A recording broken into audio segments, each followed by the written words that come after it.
Kind of Funny Live 2 is happening May 28th and 29th. It's a 2-day event. The first day is going to be a completely ridiculous stage show. What we have planned this year completely blows last year out of the water. And I don't even know how that's possible because we were really stupid last year, and this year's somehow even stupider. Day 2, it's going to be full day of meet and greets. We're hanging out with all of us. A bunch of Rooster Teeth people are there. Funhouse people are there. Achievement Hunter. It's going to be a grand old time. There's going to be some games to play. There's going to be signings. It's exciting. It's a really fun time. There's going to be exclusive merch. Oh yeah, there's definitely going to be exclusive merch. Go to kindoffunny.com/tickets to get your tickets today. There's a couple VIP tickets still available, so make sure if you want one of those, you act fast.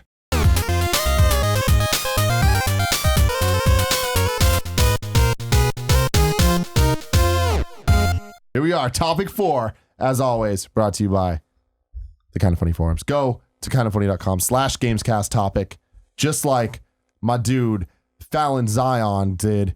Hello to the host with the most and the 2 best dudes in video games. I've recently picked up Dark Souls 3. After putting 5 hours into the game, I'm simply not into it. I find this odd because I thoroughly enjoyed Bloodborne, but Dark Souls is just not doing it for me. Some would say to give the game some time and to let it get its hooks into you, but I wonder how long that amount of time should be. My question is, how much time should you give a game before walking away? I think 5 hours is even too long. Yeah, it's as much as you put into it, how much you want to put into it. Is it not working for you? It's not working for you. Yeah, it's not a huge surprise. I mean, I haven't played Dark Souls 3. What I heard about Dark Souls 3 was that it is a little faster and a little more arcadey. It might have taken a page from Bloodborne, but and I like Bloodborne way more than I like Demon Souls or Dark Souls. I didn't play Dark Souls 2 and I didn't play 3, as I just said. So, but I think that it's your time, man. Time's precious. You don't have nothing to prove to anyone. 5 hours is a lot of time. Like, if the game's not connecting with you, sell it back or return it and fucking play something else. There's no shame in that. Dark Souls. I've said it before and I hate to say it again, but Dark Souls fans are so fucking pretentious, some of these people, like in terms of like not understanding like that this game isn't for everyone. It doesn't mean you're bad at games. It doesn't mean you don't like hard games. It doesn't mean any of those kinds of things. Sometimes these games just grate people and they don't want to play them. And I think he's probably one of those people. So I don't think there's any shame in that at all. Games are diverse enough that you can't just say, I like games.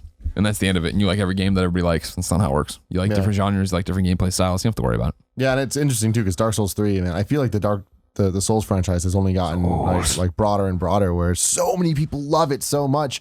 And I mean, I haven't even really given it a shot at all, but I can tell it's not for me. But yeah, it's like if you try and it's not for you, like it's whenever that moment is, it seems like you already hit it. Like that's when it is. I wouldn't put any time limit on it. It's more case by case, game by game. Obviously, I think RPGs take a bit longer to get into it. Like story-based things, you got to give it the time to get hooked on the story. You need that first act, I think, at least, whatever that means, whether it's an hour or 5 hours or 10 hours. Like you got to get past that point. But if it's really not hooking you, hey, no shame in that at all. Lionheart says, hey guys, recently Sony revealed that the PS4 has sold 40 million units, and as usual, Microsoft is so hush-hush about their sales numbers of Xbox. I'm curious what your thoughts are on why that is. I know people who have bought both consoles but can't find a reason to play their Xbox and are unable to sell it. Do you think PlayStation has better quality exclusive games than Xbox, and is that the reason why the PS4 is so far ahead, or is there another reason? It seems to me like games like Uncharted, God of War, Last of Us, and Ratchet & Clank are way more popular than games like Gears and Halo, although I must admit that Quantum Break does look really good. Keep up the good work. A lot of stuff happened in that question. There is.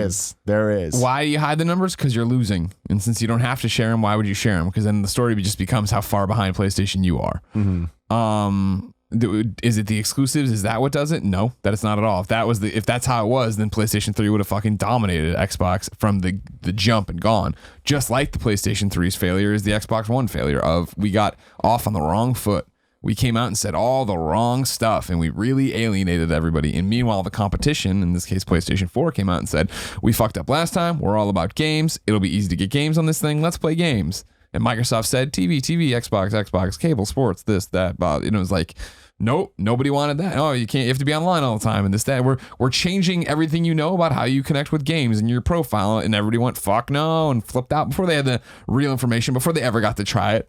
That's what the internet does, of course. Yeah. And so that's how it happened. It wasn't, I mean, that's the whole thing is like how we're just, Uncharted is the first party amazing exclusive you need to have.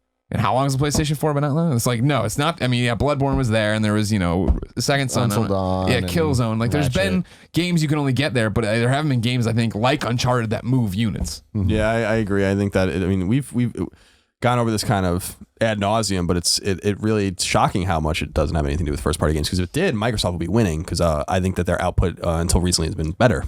I don't think that any of these games are more popular than Halo or Gears, but and I think Gears is gonna be a huge game. Gears 4 I think is gonna be huge, but I think that it is about the messaging. It is about the zeitgeist of like rolling the ball down the hill or the rock down the hill and just watching it accumulate, debris as it goes down. And like, I think that's what happened. Sony just really lapped Xbox from the very beginning and they've never caught up. And the numbers, so Microsoft's numbers are probably between 20 and 25 million, which are very respectable numbers, but not when you're facing something that's selling 40 million and counting. So I think that, I think it has to do a lot with messaging, a lot with optics, and a lot less to do with the games, because the games, 95% of these catalogs are identical. Yeah. So did they release numbers last gen? Who, Sony? Microsoft, both of them. Microsoft did. Sony would occasionally. Yeah, but the gap was never this bad. That's what it is. So it's not so much as usual. Microsoft's not releasing their numbers. It's just this time they're not. Well, I think he means that. I could be wrong, but I think as usual, meaning this generation, like they have not announced numbers. I think in like over 2 years. Mm-hmm. So that is extraordinary. But there's no reason to. But I think that they have to figure out a way to spin it that's respectful to them. I would announce the numbers and be like, look, like we're still trending around Xbox 360, if not ahead of Xbox 360. 25 million units is nothing to scoff at. That's more than GameCube sold. That's more than the original Xbox sold. That's more than, that we're creeping on N64. Like, but you're talking in terms of how human beings speak to each other when it's just going to be the Twitter headline, Xbox 50% behind PlayStation 4. You know what I mean? That's why they don't do it. That's the optic of it. And I think that, the unfortunate thing for Microsoft is that the United States is their most successful market and they're doing fine here. But Sony mitigated a lot of struggles in the United States with like a lot of success in emerging markets and a lot of success in Western Europe and in Eastern Europe, a lot of success in Japan, obviously. So even though PlayStation 3's sales seemed soft, they were never as soft as we thought they were. They were never as soft as they felt. Yeah. Because we were really in the place where Sony was getting its ass kicked. But if you were in England or you were in Germany or you were in Japan, the PS3 era was a little bit different, and a lot of people didn't play Xbox 360. Xbox 360 crashed and burned in Japan, for instance. So Sony's able to spread the ball a little bit, and they did that last generation to keep they were never getting beat by that much, and they're pretty much in parity, about 80 million each now. So for this, like, yeah, it's a difficult thing for Microsoft, but that's why they're doing it. It's because there's no reason to, and I think that maybe the numbers will come out. The numbers do sneak out in weird ways, though, from other like EA parties. will say something about how many total consoles are in the market right now. Keegan Andrew says, "Hey, gentlemen," and Tim. I got you. Yeah. Regarding my Wii U, I have a Wii U and I don't remember the last time I played it. I loved it when I first got it, playing all the hot games like Mario Kart, Captain Toad, and so on.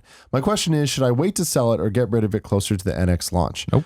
I know GameStop likes to give extra credit when you trade in a console from old gen to next gen, or should I get rid of it now? I'm sure I could sell it on Craigslist for more money. Don't sell your hardware.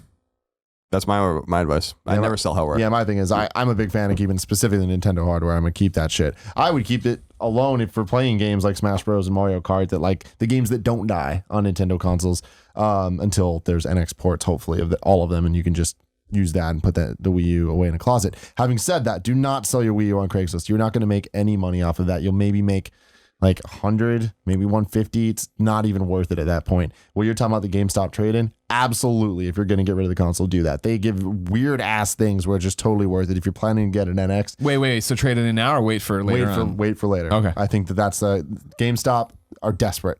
We've seen it time and time again in the last couple launches where it's like they will give you, when I say obscene amounts, I mean like shocking for what their trading values are. 20% bonus trading credit. There's all these like bonuses that if you play it right and you do it the right time, right week, yeah, you can really get a nice deal on upgrading a console and like get half off the console, and that's going to be way more worth it than getting $100 now, I think. But also, I do think you should keep the console because don't sell hardware. Don't sell hardware. Even though there isn't anything coming out for it. If you're planning on getting the NX, like you're going to be playing Zelda there, so you don't necessarily need it, but I'd keep it. Anoyster says, "Hola." It's Spanish for hello. Oh. Ask Kevin for the correct pronunciation if need be. Long time, first time. How much experience do you have playing free-to-play games, and what takeaways do you have about them? What would it take for you to try a new free-to-play game? Almost no experience at all. I'm totally averse to the whole model. But you played Plants vs. Zombie 2? I did, but I refused to pay anything in it. Right. I would have gladly paid them $20 for that game. But since they made me not pay for it, I was like, well, I'm not paying you shit. And it ruined the game. It kind of like Plants vs. I was so excited for Plants vs. Zombies 2. Like through the roof excited for it. And yeah, it annoyed me. I have no experience. I'm totally averse to the model. The model is predatory. The model is wrongheaded. It's fucking stupid. People should pay for their games. It is destructive to the way we pay for games. It sets expectations that games shouldn't cost money. It has an extremely destructive nature on all of the games around it. And if you don't believe me, ask the thousands and thousands and thousands of developers that have gone out of business trying to release their games on iPhone. Like, I don't know, I don't know what else to say about that. Like, I think it's totally ridiculous. I hate that model. I think like anything else, there's plenty of bad examples of it. I think there's good ones too. My experience with free to play limited when I think about it at a very top level, right?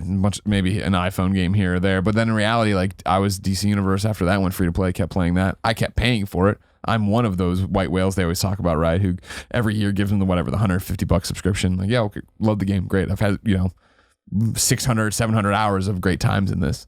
And I think in a experience like that, I thought they did free to play correctly. Granted, again, I wasn't free playing ever, but how it worked download this, try. I mean, like that was, their salvation when the PlayStation 4 came out. The fact that they were they were there to launch and they were free. And so many people jumped in. You just saw it with Xbox One. They just launched the Xbox One version. So many people jump in, and sure, a lot of people jump in and are like, not for me. This isn't what I want. But then there are the people who jump in and like, oh, this is cool. And then, oh, I do want more inventory slots or whatever. I've gone through the trial version and now I understand to keep the servers on, to keep the game going, to pay them back for the fun. I'll pay the subscription.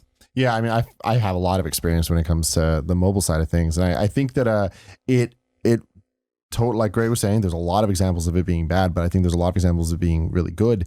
I think that when it gets in the way is when it doesn't let you do what you're talking about. I hate not being able to just buy it if I wanted to buy it, unless the game is good enough or not even good enough, like created in the right way that you're not annoyed by pop-ups coming up asking if you want to buy all the time. If the game is there and you have to go into the options to do the microtransactions, I'm totally cool with that. When it gets in your way and it's like timed things, if you can only play for this amount of time, that shit. I'm not into that at all, and I think that's really bad. But I do think that there's a lot of good examples of games that when you get in there and it's just you're playing the game, and if you want more, you can get more. They're going to keep updating. There's going to be a bunch of stuff. I think that there's a whole bunch of mobile games I've played that I've sunk many hours into and had a lot of fun that I would have never played if I had to pay $3 for it initially, but then after playing for a bit, I'm like, oh yeah, totally. Here's $3. Like I want to buy it. I guess that's the difference between it is it's not so much it's free to play. Microtransactions get you through the game forever. I like it more when it's free to play, but then you can download the whole thing. Yeah, I think that I just don't want to understate the complete destructive nature of this model on gaming. We were already in the $50 and $60 era getting games cheaper than they've ever been.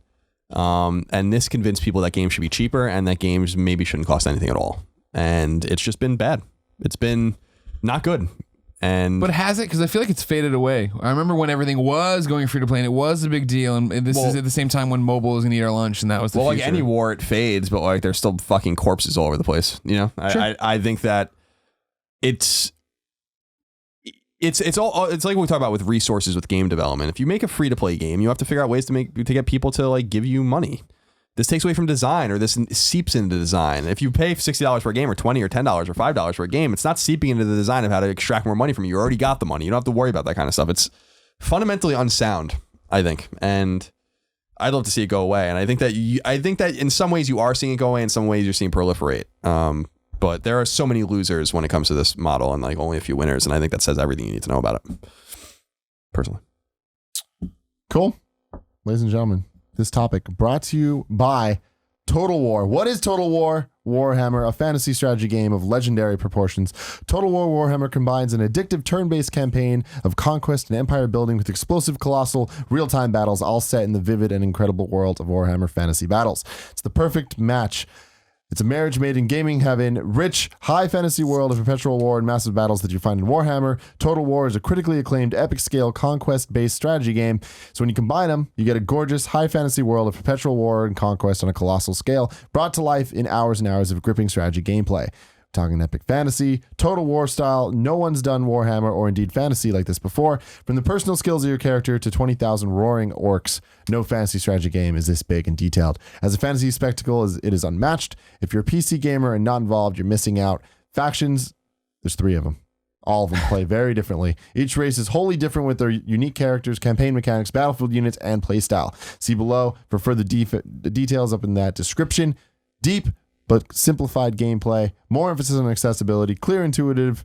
It's good for you. It's good for everybody. Release date, May 24th, 2016. You can get that on PC or Steam if you are so inclined. Do you think that Roaring Orcs is a play on words like the restaurant Roaring Forks? Probably not. No, you don't think the guy wrote it and he's like, oh, fucking I ate at Roaring Forks today and then I made a Roaring Orcs joke. All right. In my PR press release. Ladies and gentlemen, thank you very much for joining us again on this first and last ever episode 70 of the Kind of Funny Gamescast.